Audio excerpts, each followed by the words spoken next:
မင်္ဂလာပါအခုတင်ပြပေးသွားမှာကတော့ marketing ရဲ့အခြေခံအုတ်မြစ်တွေနဲ့ခေတ်အဆက်ဆက်ဘယ်လိုဆင့်ကဲပြောင်းလဲလာတယ်ဆိုတဲ့အကြောင်းအရာပဲဖြစ်ပါတယ်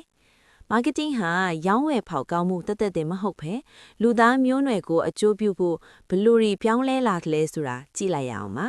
ပထမဦးဆုံး marketing 1.0 အကြောင်းပြောပြချင်ပါတယ်။ဒါဟာ product driven ခေတ်ပါ။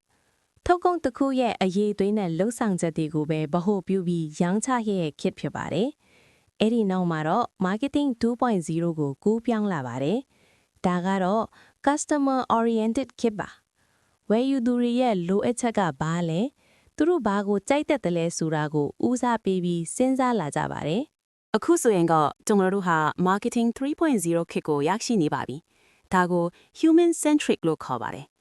ဒီခေတ်မှာဝယ်ယူသူတွေဟာပစ္စည်းတစ်ခုရဲ့အသုံးဝင်မှုနဲ့စိတ်ခံစားမှုတွေမကဘဲ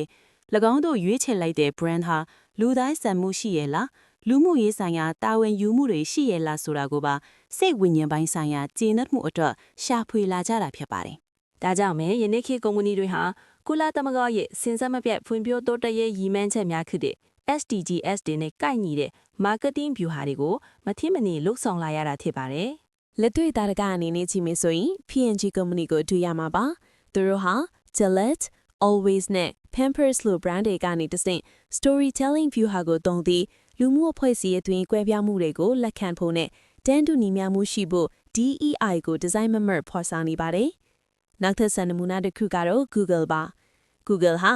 Next Billion Users အစီအစဉ်နဲ့ internet အတွေ့အကြုံမရှိသေးသူတွေစာဖတ်မတတ်သူတွေအတွက် Google Lens လိုမျိုးအတန်းနဲ့ကူညီပေးတဲ့နည်းပညာတွေကိုထုတ်လုပ်ပေးပြီးလူသားအလုံးအချက်လက်တွေကိုတန်းတူညီမျှရရှိနိုင်အောင်ကူညီပေးနေပါတယ်